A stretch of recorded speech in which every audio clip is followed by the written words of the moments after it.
Welcome into another edition of the Low Post Pod. I'm your host, Christian Martinelli, with my co host again, Kyle Finn, back here after a solid week three. I'm going to get into the week three games, into the week four games. You know how we do it over here. So get right into it tonight. Getting this out to you a few days earlier than last week. Luckily, we found a little bit more time this week. So we're going to have some fun here, chop it up, and see what happens. There were some surprising results this week. There were some results we saw coming, and we'll start right now with the game of the week: Lob City versus Ozone Boys. This is a game we thought would be a good game, but we did favor Lob City to win this game by, I think it was a solid 9-10 points. I forget exactly what it was, but Lob City, they played it close in the first quarter. Then the second quarter, they win that quarter 27-14. They begin to pull away, and Ozone Boys could never make up that deficit. They end up winning the game 90-70. Jose Mercado puts up a huge performance in his return, 32 points. Nuri Mahmoud puts up 15. I don't know why. I literally have been saying his name for 2 years now. Josh Smith puts up 14, and the Ozone Boys, led by Paul McGuire, scoring 31. Amazing performance, but no Hogan brothers. Obviously, that's a big loss for them, and the final results, showed that. Biggest thing I see out of this game, well, one, Ozone only had 6 players in this game compared to Lob City's 10. It looks like around that 9.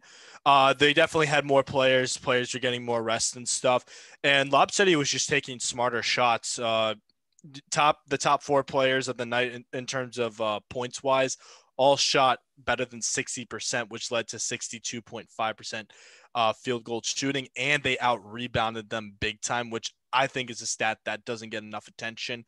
32-22, and when you get more rebounds, most of the time you're going to win the game, and that's clearly what showed this time around.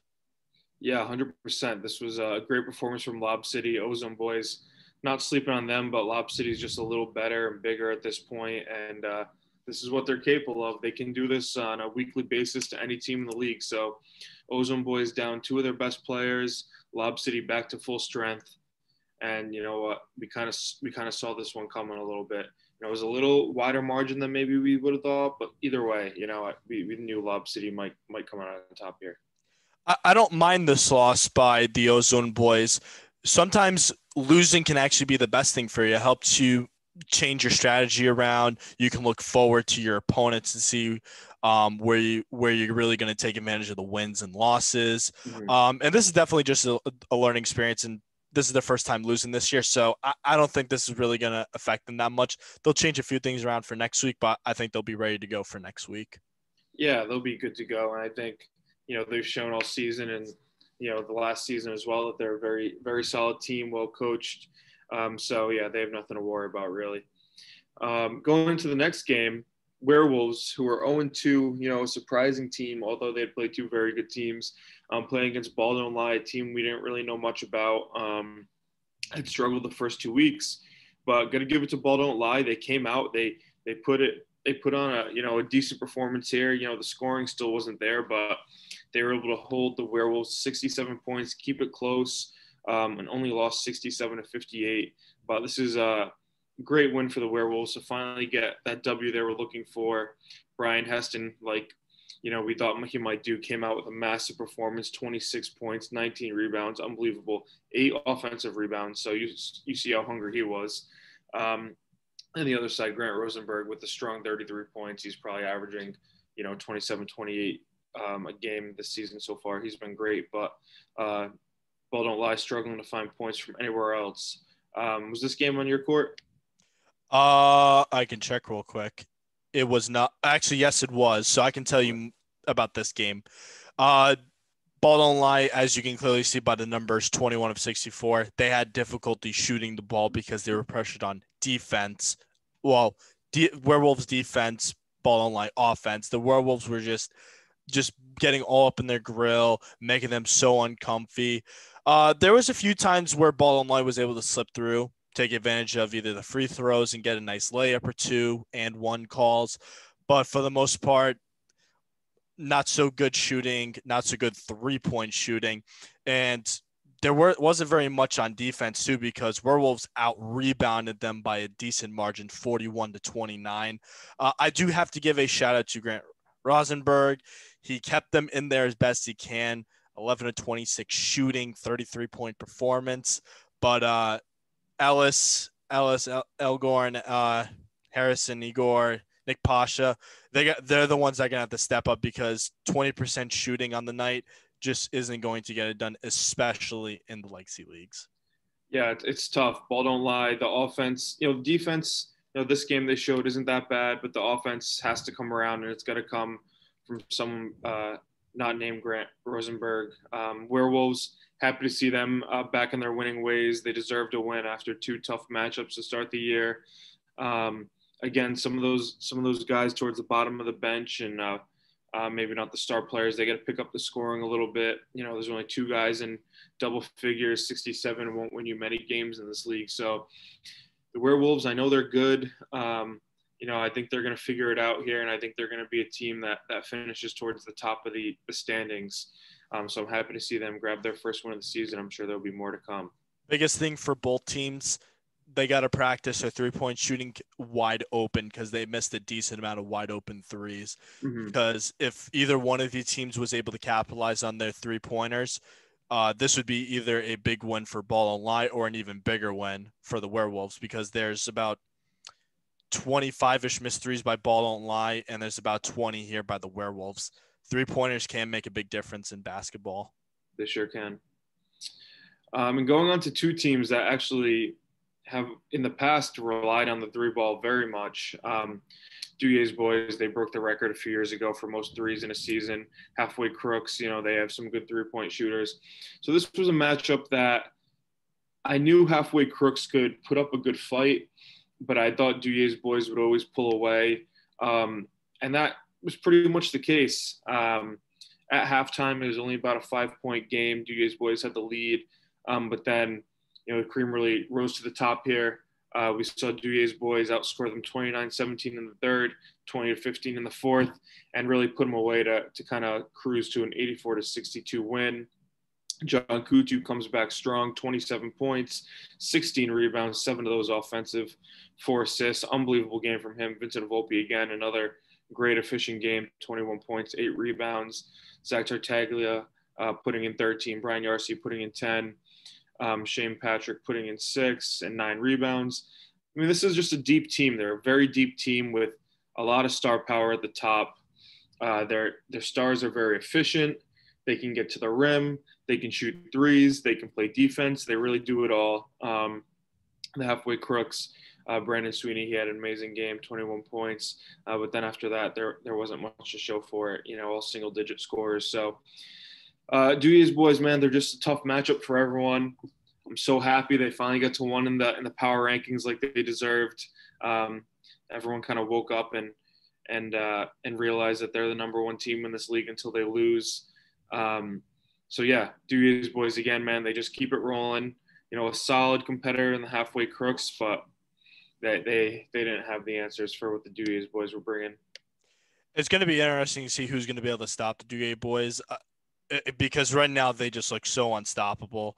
They're killing it on the boards, offensively and defensively. They got 13 offensive rebounds compared to Halfway Crooks 4 offensive rebounds. So they really took advantage of those putbacks, especially by John Kuto. 16 rebounds for his own. He was really doing it all by himself, but with a little bit of assistance from Shane Patrick with 9 of his own, but on the defensive side, which is good. But Duyer's boys, if I had to compare them to an NBA team, they remind me a lot of the 2017 Warriors. We just always seem to always bring them up. They put fantastic numbers up every time that they play. They're like a well-oiled machine. They're very consistent. They're winning by these large margins. Their closest game, what even was their closest game this year? Like 10? I think this was the closest game. I think they beat the Halfway Crooks by 22, and I think they beat the Werewolves by 22. So that's just so impressive that this is their the worst that they won is by 22. Yeah, yeah, they're nasty. I think people still sleep on them for some reason a little bit, but they're not. I don't think anymore. Now that they're one of the power rankings, now that they started off 3-0, kicking teams' butts, I don't think they're going to sneak up on anyone anymore. So, Duyer's boys, man, they're primed to make another run. Tons of great wins already against solid opponents. So, man, if they're not there in the championship, and if I would be shocked because they're just so well rounded. Yeah, the only thing that's really stopping them is themselves, and jumping out huge in that first quarter, getting at least a 10-point lead. That's all that it says about them. Yeah, exactly. So we'll see what the reigning champs can do next week. We'll get into that later, but we had a great game actually. Maybe a little bit of a surprising great game. Good U, they were one in the power rankings. Going against the RI Warriors, they were 1-1, new team, don't know much about them. And look at that, 54-51 win, barn burner, very low scoring, obviously, but Good U comes out on top. They get by the skin of their teeth, and they were led by Nick Messier, 15 points, Matt St. Hours, 12. It was just an offensive struggle all night. I'm pretty sure you watched this game. There wasn't, at least the stats don't show there were too many turnovers or anything like that. Only 6 in the game that were recorded. So not really sure what the issue was. I guess it was just an off shooting night for both teams, because that's, you never see scores this low in the Legacy League, especially from a team like Good U. Well, I mean, we had another game later on we're going to be talking about that was even lower than this one. But it was a very foul kind of night, especially by Good U. So what's been happening to them is they've been getting fouled a lot to avoid their fast transition offense. They flipped the script and did it to the RI Warriors, because Good U had 12 fouls. Three people had 3 of their own. I didn't know 3 people had 3 of their own. I thought at least one person was going to get was going to foul out of the game, though, but I was running Snapchat that night, so I wasn't taking care of the stats.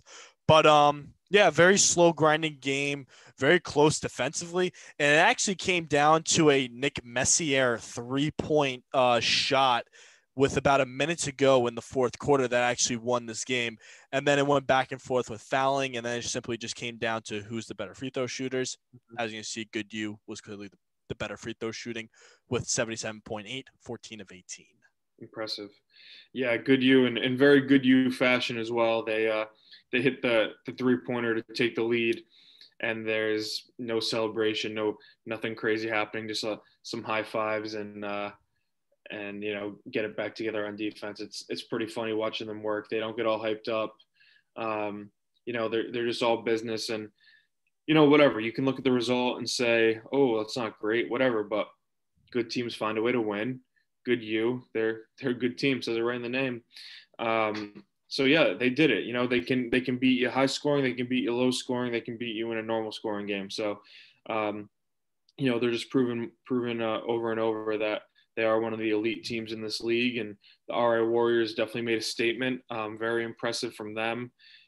Charles Correa, 18 points, very good game. Kevin Figueredo with a little more of a quiet game from him, a guy that averaged over 20 points a season ago and is averaging, whatever he's averaging. I think he scored 30 something in his first game this year. So this is a solid Warriors team, and they're starting to figure it out. So they're definitely one to keep your eye on. Like we said, they do have that physicality and that toughness to hang with these top teams, and they proved it this week for sure.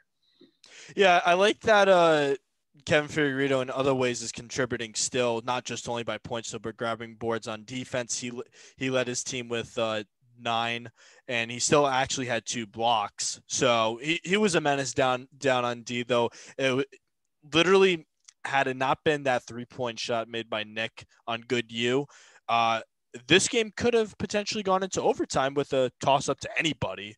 Yeah. It was just a great defensive game by both teams, and hopefully I'd like to see Good U go up against Duguay boys in the finals, because I think Good U will give them the hardest test, knowing that we've seen Good U drop 100 this year, and then have these like strong defensive battles where it can come down late to free throws, fouling, making sure no one fouls out. They're a very self-aware team. Yeah.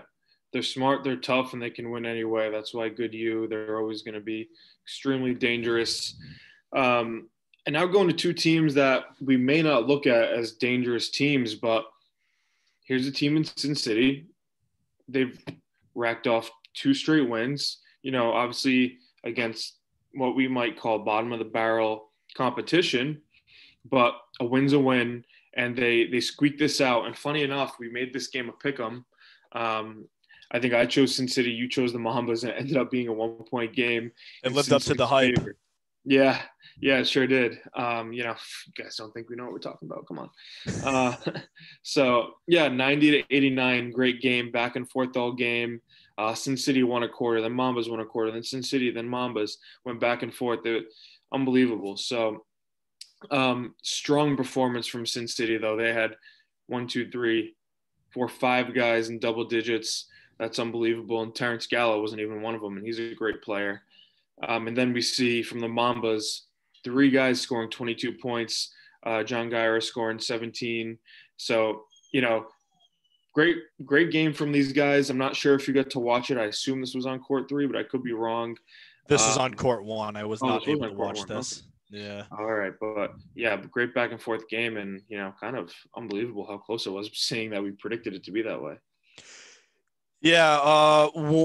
It actually did come down to a last shot. The Mambas had a chance to hit a game winner, and I was told that they did not convert it, which is the reason why they lost. But it was just great. It was just great seeing that Sin City now has their full team back, and you can see when they have their full team back, they're just a scoring machine.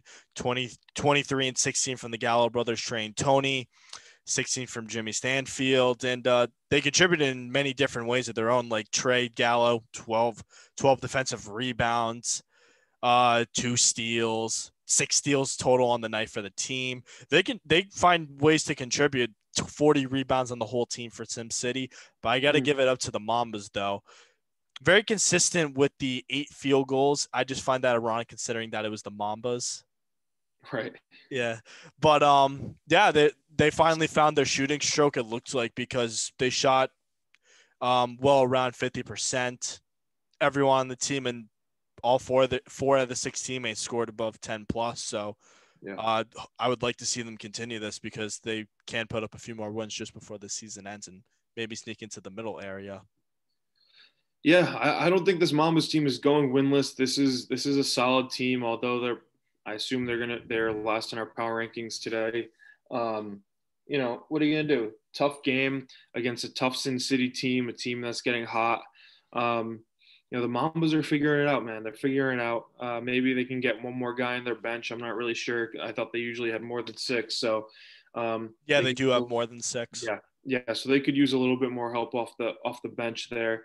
But beyond that, man, I think they're coming up for sure. In Sin City, we were a little nervous after week 1. They only had 4 guys. Week 2, they only had 5. But this game, they show up with, 1, 2, 3, 4, 5, 6, 7 guys. So that makes them a much more dangerous team. They're not going to gas out as much. And this team definitely has the potential not to win the championship, but to make a little run here. They're getting hot at the right time. So I guess every time's the right time when it's a 7-game season, but this is definitely the right time for sure. One thing I would like to say, though, is Sin City kind of reminds me of the Brooklyn Nets from this year. Like, they're very offensive heavy. They're not afraid to put up as many shots as they can because they put up 76 this game. And they kind of more laid back on defense, though. But since they have such a high-powered offense, if you're hitting threes and you're making your 2s and your free throws consistently, it can all cancel itself out. So it does remind me of a Brooklyn-esque kind of style that they play in for the Sin City. Yeah, I have to agree. They are like that in a way. I mean, maybe not all the star power, but they have been. They have a lot of high scorers on their team. So we'll see what happens with Sin City. I'm still cheering for Mambas to grab a win here this season. I think it's coming. But now we're going to go to a team that hadn't won all year, facing a team that hadn't lost all year. let's just say they both grabbed a one in those win columns that they didn't have. The Stampede pulled off a shocker, absolute shocker, and kind of a terrible offensive game, beating the Orcas 48-41. We gave the Orcas so much credit on the show last week. We hyped them up. We were trying to, backpedal a little bit on how we kind of disrespected them the week before, whatever. And then, they just come out and lay a stinker of an offensive performance. They scored in the first quarter 9, second quarter 7, third quarter 14, fourth quarter 11. They just couldn't figure it out on the night. Dexter Lou put up 14. Gio Diaz put up 11. Those are the only two double-digit scorers. They shot 26%, 20% from three. It was just a tough night for them, real tough night. So I know this game was on court 3. Was this one as tough to watch as the box score makes it seem like? I was just very shocked to see the offensive collapse that the Orcas had, because they were – and I even talked to Joey afterwards. He was actually mad that the Orcas did so poorly on offense, because he wanted them to do poorly. He wanted the Orcas to do poorly on offense last week because they were facing each other. But, of course, the Orcas killed the Crooks. They killed Joey's team. Stupid dog. But, yeah, this was just a very difficult game to watch, though. But I'm very proud of the Stampede. When I saw the Orcas pull up 14-7 on the Stampede in the third, I thought the Orcas were going to run away with it after a very low-scoring first half. Maybe one of the lowest scoring ever in Legacy League history, and that's per source by Joey. But the Stampede turned it on with 3-pointers. Dan Heston, Todd French really got in there, and they were just throwing up threes, and they were just landing. And then Orcas lost track of time a little bit, but then when they really saw them come back, it was just too late, unfortunately. And Stampede, despite having only 5 players show up, running one player on the bench, 4 on the floor, they pulled off, I think, one of the biggest upsets of this season, I would say, beating an undefeated team so far. And they were winless. Now they're 1-2. Yeah, I got to give tons of credit to Stampede here, man. They found a way to win. We didn't give them really a chance. Our bad, I guess. But the Orcas obviously have to be a little annoyed with themselves. 16 points at half. 32 points combined. I honestly think that might be a record. I couldn't think of, at least since I've been here, there ever being that low scoring of a game. 48-41. That's not the lowest scoring game I've ever seen. My team last year was actually a part of one. It was like 42-38. So that was a stinker. But yeah, one of the lowest scoring games ever. Orcas, obviously they just didn't have it. They were flat. Didn't have to be there to see that. I watched the highlights. They couldn't figure anything out. And Stampede did what they had to do. All the respect in the world to them. That's a huge win. Move them up in the power rankings a few spots.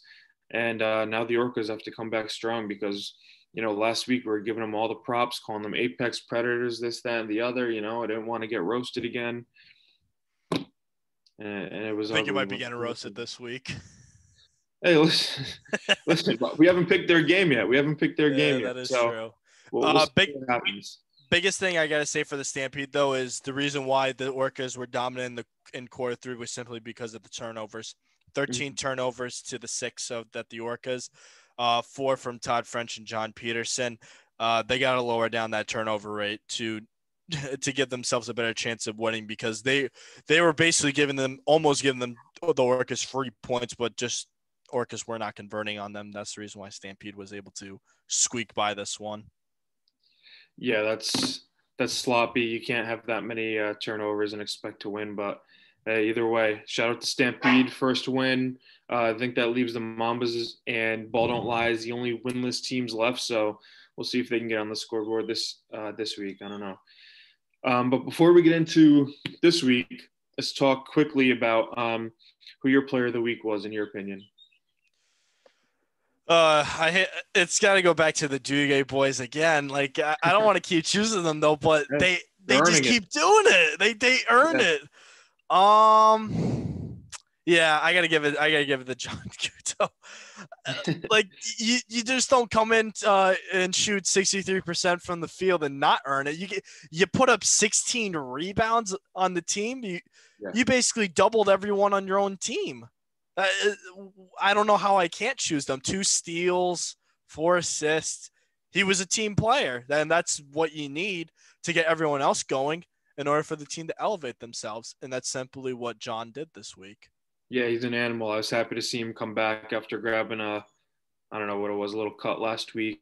Got his game got cut a little short. Um, but yeah, amazing performance from him. Not surprised. He does that basically every week. Um, Someone I was happy to see bounce back after a subpar game for them was Brian Heston. Huge week, grabbing the first win for the Werewolves this year. 26 points. Shot 58%. 19 rebounds, 8 of them offensive. That's insane. That's 8 more possessions for your team just because of working your butt off. And then 4 blocks, 2 steals, 4-time defensive player of the year. This is what he does. Obviously one of the most well-rounded players in the league, arguably top 5 player in the league easily. So yeah, just a great performance from him. Great bounce back. He knew, he felt the pressure of not winning a game all year, came out and performed, and he did it in a big way this week. So shout out to Brian. I was gonna choose Brian, but because he played against Ball Don't Lie, I knew that Ball Don't Lie was having a little bit of chemistry issues. They haven't really practiced together as a new team because a lot of them are rookies. So I kind of figured Brian was going to take advantage of their lack of chemistry for Ball Don't Lie. So that's the reason why I wasn't able to pick him, but I'm glad you chose him because I think he does deserve a shout out because you don't put up 19 rebounds, also get 4 blocks, 2 steals, and you just can't not win the game. He simply won the game for the Werewolves. I'm thankful you shouted him out too. Yep, MVP type performance from him from a past MVP. So now moving on to week 4, great slate of games, and we're starting with an amazing game, honestly. The second and third team in our power rankings, Lob City versus Good U. This is undoubtedly the game of the week, one of the games of the year. Everyone shows up. This is going to be a sick game. I'm really looking forward to this. Assuming that everyone will be there for both teams, I lean towards Lob City at this moment in time. Good U, they struggled to score this week, even though, I said, win how you can win. The fact of the matter is, Lob City handled a good team. Good U struggled within a good team. But I think Lob City is just more potent on offense. They can handle Good U's size, in my opinion. And as of right now, I would give Lob City the edge, probably somewhere from 5 to 6 points. Not by a lot, but by a few possessions. I think they're just a little bit better. For me, having seen Good U at its best and potentially at its lowest, barely pulling out wins, I would have to say Good U is going to take it this week, especially because we've seen them in the clutch. They can hit the clutch threes, play that lockdown defense that is so needed, especially in tight games. I don't know how I could not choose Good U. I would say for us, it's a pick 'em. Yeah, I agree with that 100%. Yeah, so if you're leaning that way, I'm leaning that way. Yeah, we'll just go pick them here. Honestly, 5 points either way is very, very possible. So I think a pick 'em's a good way. Obviously, you're on Good U. I've always been a big Good U guy, but just seeing kind of Lob City this year with their revamped roster, I think they're just a little too potent on offense. And they can handle the physicality of Good U. So we'll see. I'm excited to see this game.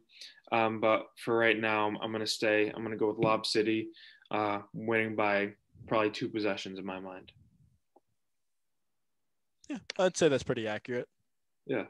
And you're on Good U by a few possessions. So we'll see what happens. Little gentleman's bet here. I'll pay you in the back, whatever. We'll see what happens. But into a game between 2 newcoming teams, Ball Don't Lie versus RI Warriors. Ball Don't Lie put up their, toughest performance of the year last week, only losing by a few possessions to the Werewolves. RI Warriors, we just talked about it, brought Good U to life or death there. Warriors, they showed that they're for real last week. They've got to be favored here. Ball don't lie hasn't proven anything besides Grant Rosenberg can score a lot of points. I'm thinking the Warriors by at least double digits here. What are you thinking? Because Ball don't Yeah, lie, they definitely improved, but it's just not enough in my opinion. yeah, I'll agree with you there. I mean, Grant Rosenberg, I got to give it to him. But unfortunately, in this league, it can't just be a one-man show because simply the Warriors will just double team and they'll just give it to someone else and it'll just make their lives a living hell. For me, I got to go Warriors at least by 10 here. Yeah, I think we're both. I think that number 10 number is fair, and I'm going to lean towards the Warriors being able to cover that. I just think they're tough. They have some guys that are veterans of this league, unlike Ball Don't Lie. So I think really if our Warriors have everyone there, I think this is a 10, 15 point win for them. Nothing against Ball Don't Lie. They're definitely getting better, but the RI Warriors are a team that proved last week they're actually legit. Like they can hang. So I'm going to take them. So will you, Kyle, right? Yeah, I'm going with you here. I'm going to say they Okay. cover the spread. Okay. All right. So now we come to a game between two teams that are 1-2 respectively, have struggled a little bit, have shown good moments as well. Looking forward to this game because this is pretty much as evenly matched as it gets. Halfway Crooks versus the Werewolves. I think the Werewolves have a little bit better guard play. I think Halfway Crooks have a little bit better big man play. This is going to be a real tough game. Again, I'm thinking, very close here. Maybe Werewolves by 3-4 points. What do you think here? Because Halfway Crooks haven't exactly looked amazing the last 2 weeks. Yeah, I mean they did just face a difficult opponent last week in the Duguay boys, and I would probably say for the Werewolves, they're gonna come in riding high off of that win that they had last week. And I'll say they take advantage of that because I mean Brian Heston, I think he might come back out and put up that great performance he did last week. And it's also, I think, because of his great performance last week, that's going to jumpstart everyone else. Will Watkins, I think, will actually score more than 15 points he did last week. We might see Karen Harrington getting into double digits. Maybe see Gino Forte. It all depends. But I think Brian Heston, whether he has a good game, if Brian Heston has a good game, Werewolves win. If Brian Heston has a bad game, Halfway Crooks win. So it's all going to come down to Brian. I'm going to side with Brian here. I'm going to say that the Werewolves are going to win. Brian Heston is going to have at least a 30-point game. I pray that he does. I'm going to say that's going to jumpstart everyone else. Yeah, and I agree. I think Brian Heston got his one bad game of the year out of the way. I think he's going to be a wrecking ball now. I think the Werewolves got it rolling now, and they're going to continue to go. We'll say this is a 5-point spread, and I'm going to take the Werewolves to cover that 5-point spread. They're solid. They're gaining momentum in Halfway Crooks. They've been stumbling a little bit here these last few weeks. So we'll see what happens. This is definitely going to be a good game either way. But it really does, like you said, Brian Heston, the X factor. I think he's going to dominate. If he does, it's their game to lose, in my opinion. For me, I'm going to say Werewolves plus 10. So because you said 5, I'll say we're going to say 7.5. How does that sound? They cover this. It's fine. Yeah, that's good. And I'll still take the Werewolves. I believe in them. I believe in Brian Heston. So I'm giving them the big benefit of the doubt this week. All right. On to a game between, two surging teams, really. Duyer's boys who haven't lost in 2 years, legitimately. And Sin City, who's won back-to-back weeks, although against lesser opponents. Duyer's boys haven't beat someone by less than, 22 points this year. I don't think that stops this week. I think this is going to be somewhere from a 25 to 35-point win. It's nothing against Sin City. Just Duyer's boys, they're a buzzsaw, man, and their momentum isn't stopping, in my opinion. It all depends because, I mean, you got the Gallo brothers, Trey and Tony. I mean, they consistently put up decent points, and you also had a little bit of assistance from Jimmy Stanfield, Ariel Rodriguez, and PJ Grantani. It all depends on how the Gallo brothers do, because when they do good, everyone else seems to follow along with them, and they kind of get everyone set up nicely. Kick out to the corner, boxing out. They seem to bring good chemistry to the team, which accelerates everybody.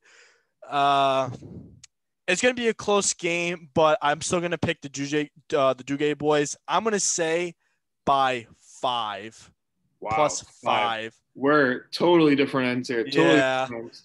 So we're gonna have to meet somewhere over here. I don't know. Where I was sitting, I was thinking like 23, 24 points. You're thinking 5. Holy crap. Ooh, so why don't we meet at like Because 15 here or there's something? going to be a point where the Duguay boys are going to have an off night. I think this potentially might be their off night. Hey, you never know. This could be a trap game. Um, I don't know. I just think they're so focused. But yeah, let's go 15 points. And listen, we can go opposite ways on this one. That's fine. I think 15 points is a bargain for me. Obviously, you think 15 points is a bargain for you. So we're definitely going to see if Dugay's boys can keep the momentum up, because you're right. If they don't take this as a trap game, that's impressive, because the champs. They've played a few hard teams already and they beat them. So they could be sleeping at the wheel here, but I don't think it's going to happen. I think they're just too focused and too good. But either way, looking forward to this game. It should be a solid one if Sin City shows up with, a deep bench and not just 4 guys this week. Yeah, because I mean, Sin City's been putting up at least above 70 points per game, and Yeah. this isn't really happening by accident. They are a very good team, though. It's just if Duguay boys can slow that down, Mhm. I think they're going to have a little bit of trouble until it comes down to the fourth quarter. Then we're really going to see who can lock down each. But I just think the Duguay boys are just going to get it by, are just going to be able to lock it down just enough to get past. I like it. I like the differing opinion there. That's interesting point of view. And now we're going to go into a game between two teams that were undefeated going into the last week. Now both have a 1 in the loss column. Ozone Boys versus Orcas. I like both these teams. They both bring a lot of energy. They both didn't play to their best last week, but Ozone Boys were missing some guys. Orcas just were a little flat. To me, this feels like a pick 'em all day. I just think this is between two very equal teams. Dogs crying in the background. I think these teams are very equal. The records pretty much tell the story. They're right next to each other in our power rankings. So where do you see this? Because I'm thinking pick 'em or 1 point, one way or the other, honestly. I don't know. With the Orcas' poor offensive performance last week, it's going to be very hard to get back to where things are, because that's just such a demotivating kind of loss, especially against a team that hadn't won a game at all this year. It's really got to be a stinger for the Orcas, because that really was a game that they should have won last week against the Stampede. So for those reasons, plus the Ozone Boys only lost because of a missed shot at the last second.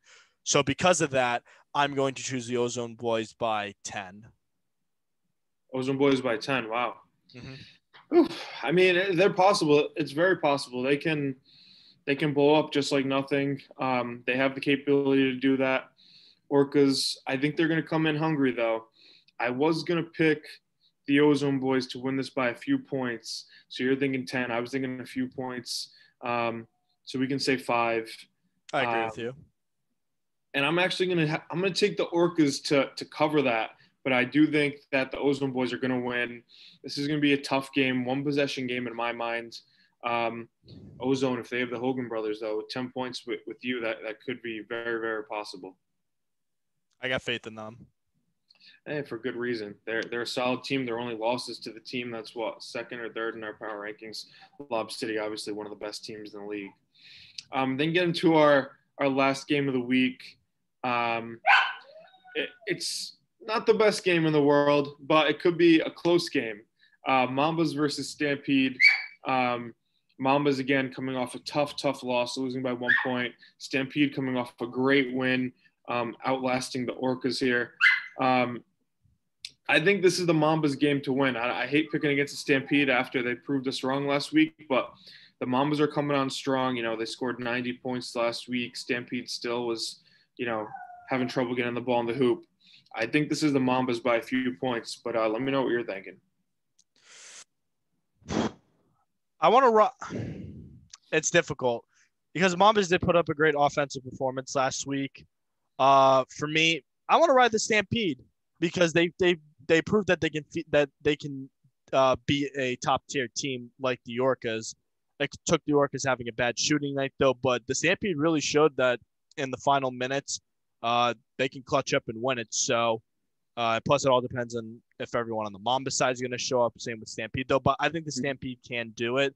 They just got to be more careful with their shooting. And Yeah, shout out to the Stampede again, their win. You're on the Stampede. I'm on the Mambas. I want the Mambas to get a win this season. I think this is the game they do it.